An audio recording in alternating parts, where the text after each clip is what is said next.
Morning, guys. No, it's not morning. By the time you have your lesson, it'll be afternoon. So, afternoon, guys, unless you're watching it in the morning, and then it is morning. Anyway, so today we are going to start looking at the first of our Power and Conflict poems. So, what does that mean? So, for your exam, you will be given an anthology, which is a collection of poems. And we are specifically going to look at the ones that relate to power and conflict. So there's 15 of these poems, and what will happen in your exam is you will be given one of those poems. You will have to talk about that poem and then compare it to another poem. So, in essence, we need to know these 15 poems really, really well without having the poem in front of us, which I know sounds ridiculous, but I promise we can do it. So, the first one we're going to start with today is Ozymandias by Percy Shelley. So, what I'm going to do today is to just sort of explain what the poem is about. I'm going to go through some of the sort of annotation parts with you. So, what I want you to do is it might be a really good idea to get your copy of the poem in front of you, whether you want to print it off from the shared area or if you want to have it on a Word document open at the same time so that you can work your way through it at the same time as me. Obviously, you don't need to do that right now. You can listen to the video first and then copy it onto your poem. That's fine.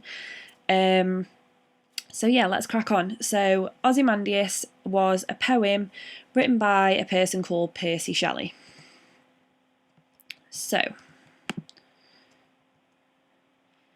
the first thing I want you to do is have a look at this picture, and I want you to think about what's happening in the picture. What do you think that the event could symbolise, and what are the connotations of a statue? So I want you to pause the video, go and do that, scribble down some notes, and then come back to me. Okay, Brill, so I'm assuming you've done that. So we're going to move on and we're going to have a look at Percy Shelley himself. So on the screen you should see 3 paragraphs with some contextual information about Percy Shelley. What I want you to do again is to pause the video and sum the information up in 5 bullet points. So I don't want you to just go through and randomly pick 5 or pick the first 5. I want you to pick the 5 that you feel are the most important and what may relate to the poem itself or why he wrote the poem. So go ahead and do that for me now. Brill, okay, again, gonna assume you've done that. So, what is the meaning of the title? So it's called Ozymandias. Ozy comes from the Greek osium, which means either to breathe or the word air, and mandius comes from the Greek word for mandate, which means to rule. Okay, so here is the poem. What I'm going to do is I'm going to read it out for you once. Usually we would read it twice, once to the end of the line and then once to the punctuation. So I'm going to read it for you now and then we're going to go through some of the annotation. So, I met a traveller from an antique land who said, 2 vast and trunkless legs of stone stand in the desert. Near them on the sand, half sunk, a shattered visage lies, whose frown and wrinkled lip and sneer of cold command tell that its sculpture well those passions red, which yet survive, stamped on these lifeless things, the hand that mocked them and the heart that fed, and on the pedestal these words appear, My name is Ozymandias, King of Kings, look on my works, ye mighty, and despair, nothing beside remains, round the decay of that colossal wreck, boundless and bare, the lone and level sands stretch far away. So that's the poem, that's the full thing. It's not very long at all, it's quite short. So we're going to move on and we're going to have a little look at some of the bits that you will be looking to start annotating. I'm going to go through it with you. Obviously, if we were in the classroom, I would expect you to be joining in and giving me some ideas as well. But for the purpose of this and the fact that we're distance learning, I'm going to try and talk you through the majority of it and then hope that that enables you to sort of fill in the blanks and pick out any other bits that you find interesting. Okay, so the first thing I would do when looking at a poem, and I think one of the easiest things with this poem is to figure out what the narrative voice is. So the first line says, I met a traveller. So immediately there's that word I. Therefore we know it is a first person narrative voice. From an antique land who said, and then this whole entire next section of the poem, so from too vast all the way to the end where it says far away, this is all somebody else's words. So this is what we call reported speech. So from this, we already know that even though we are reading the narrator's writing, this is not the narrator's story. It is not his to tell firsthand. He is relaying a story to us through somebody else's words. So the next thing I would pick up on is two vast and trunkless legs of stone stand in the desert. So if you look all the way through the poem, I've highlighted some S's, which you could probably think I've lost the plot. I haven't, I promise. So this is an example of sibilance. And what sibilance does is it's that repetition of this sound. I don't know if you can hear me doing that at all or if I just sound daft, but it's sort of the hissing sound, this sound. So in terms of the fact that we know this poem is, the setting of this is in the desert, we know that sort of creates an image and is used as imagery for the sand and for possibly for sandstorms. Again, a lot of sounds in there, and what it does as well is it paces the poem. Next up, if you look at the words that I've underlined, so we've got sunk, shattered, frown, wrinkled, sneer, cold, that is all quite negative language. None of those words would immediately give you positive vibes, would they? They're quite negative, which again sort of sets the tone of the poem. And in particular, cold command is alliteration, and that hard k sound, so cold command, reflects the harsh nature of Ozymandias himself. You could also go a little bit deeper into that for your high marks and talk about the adjective cold and how that could also reflect the fact that Ozymandias's authority is over, because cold can sometimes have connotations of isolation, death, again quite negative things.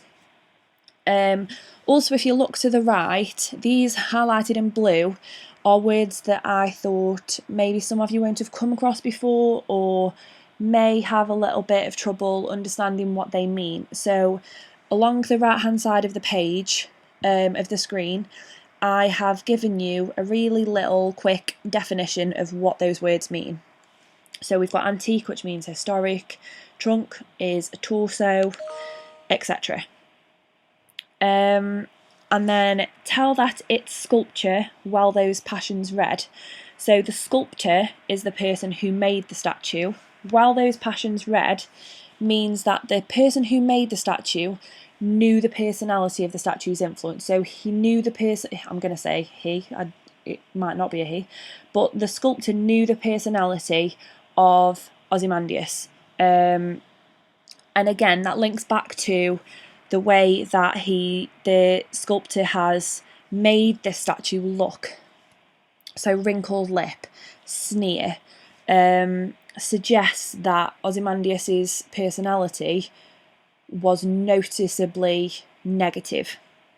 He hasn't made the statue to look happy. I'll show you a picture of the statue a little bit later on. Carrying on then, so a pedestal, a few lines down, is the base of the statue. I actually want to go back up to the line before that where it says, the hand that mocked them and the heart that fed. So mocked can mean two things. It can mean to mock something up, to create something, or it can mean to ridicule. So that's quite an interesting one because that could be seen in two different lights. And then, so going back to, and on the pedestal, these words appear. So it says, my name is Ozymandias, King of Kings. So I've underlined that and put hyperbole. So that means exaggeration. That is the ultimate arrogance. And what Ozymandias was saying there was he is the best of the best. There is nobody better than Ozymandias. Look on my works, ye mighty, and despair. So that word despair, he is asking the people that know of him to be jealous, to feel hopeless about the fact that they could never be as great as this king, Ozymandias. The next line, nothing beside remains. So that there is a standalone short sentence. So again, that could be symbolic of isolation. We've got the word desert further up in the poem. Again, that has connotations of being isolated. It all sort of links through. The second to last line, boundless and bare. Again, that's alliteration, and that is used to emphasise the emptiness of the desert. And the next line again, the lone and level sands stretch far away. So alliteration again is just used for that emphasis, for that imagery. So, a lot to take in there, I know. Obviously, it's great having the YouTube video because you can go back, slow it down, pause it, play it as many times as you want. I do think it's a really good idea for you to annotate your own versions.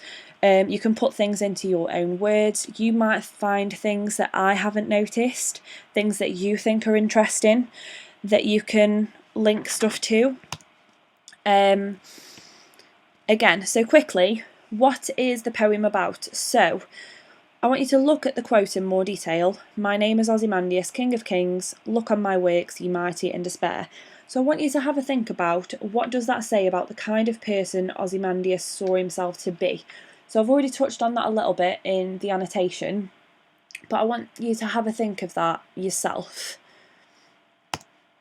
Okay, so to give you a little bit of context, now we've read the poem, we sort of get an idea of what it's about. I want to give you a bit more context about Ozymandias. So Ozymandias was another name for Ramesses II, who during his reign built more temples and monuments, took more wives and had more children than any other pharaoh. So that gives you a bit of an idea about the kind of person that he was. He wanted to build memorials for himself, which he imagined would last forever. That was his goal. He wanted to be timeless. Ramesses used slave labour to build the statues, and the slaves suffered hardship under his control. So obviously he didn't treat the person who built these statues very nice. People, rather. It was. I hope it wasn't just one person. And today, many of the memorials are still sort of there, remnants are still there, but they've crumbled into the sands of the desert, so they've sort of just become one with the landscape. Okay, so these are your tasks for today. What I want you to do is I want you to start thinking a little bit deeper about poetry and about this poem in specific. So your first task is to summarise what is happening in the poem. So I've given you a few little starters and tips of what you need to look for. So what was seen, what did it look like, what did it say on it? Your second task is what do you think the poet is trying to say about what has happened to the statue and the memory of Ozymandias. So this is more of an opinion paragraph that I want you to write. I don't just want one short sentence. I want you to really think about this. And then you stretch and challenge. What devices are being used and how do they develop the meaning of the poem? So again, in the classroom, I wouldn't have gone through the annotation in as much detail on my own. I would have got you to contribute, and this is what this is asking you to do. So I want you to look back. You can use the ones that I've already gone through, that's fine, but I want you to try and explain in more detail and in your own words what effect that has and how does that create the meaning of the poem.